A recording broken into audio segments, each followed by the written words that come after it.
મિત્રો ગયા વિડીયો ઉતારે એમાં થોડીક કોમેન્ટો આવી એના વિશે થોડીક વાત કરું ને પછી આગળ બીજી વાત કરશું.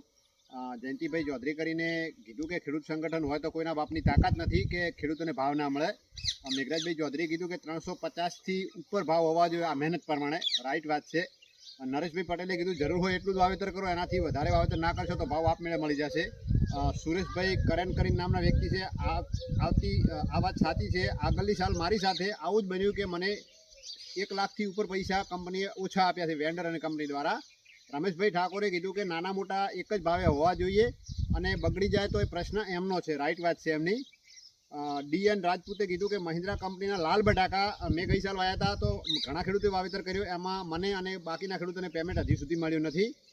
બાકીની કોમેન્ટો ઘણી આવી કે 1000% વાત સાચી છે, 100% વાત સાચી ને છેલ્લે પીસી પરમાર નામના વ્યક્તિએ જે કીધું એ આપની વાત સાચી છે, પરંતુ આપણા જ ખેડૂતો આપણને સપોર્ટ નથી કરતા. એકદમ રાઈટ વાત કરી છે રાજપૂતે, ભાઈ સોરી પીસી પરમારે.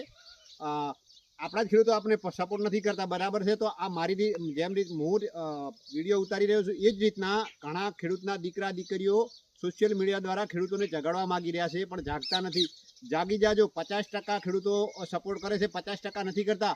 હાલે ઘણા ખેડૂતો કંપની સાથે અને વેન્ડરો સાથે કરાર કરી અને બટાકા નોંધણી કરવા જઈ રહ્યા છે. કેટલા ગયા છે, કેટલી નોંધણી કરાવી નાખી છે, કેટલા જઈ રહ્યા છે અને કેટલા ભવિષ્યમાં જવાના છે. તો એમને મારી 2 હાથ જોડી વિનંતી છે કે ખેડૂતને સપોર્ટ કરો, ખેડૂત સાથે રહો. તમે ખેડૂતના દીકરા છો, તમે કોઈ ખેડૂતના દીકરા નથી એવું નથી, તમે પણ ખેડૂતના દીકરા છો, બાકીના ખેડૂતના દીકરા છે, તો એમની સાથે રહો. તમે મોટા ખેડૂતો, નાના મધ્યમ અને સીમાંત જે ગરીબ ખેડૂતો છે એમને સાથે તમે જે કરી રહ્યા છો એ બિચારા શું કરે, તો તમારે જે ઈપી લઈ રહ્યા છે તો મહેરબાની કરો અને ખેડૂતોને સપોર્ટ કરો. ખેડૂતના દીકરા ખેડૂતને સપોર્ટ કરશે તો જ તમને ભાવ મળશે, નહીંતર ભાવ મળવાના નથી.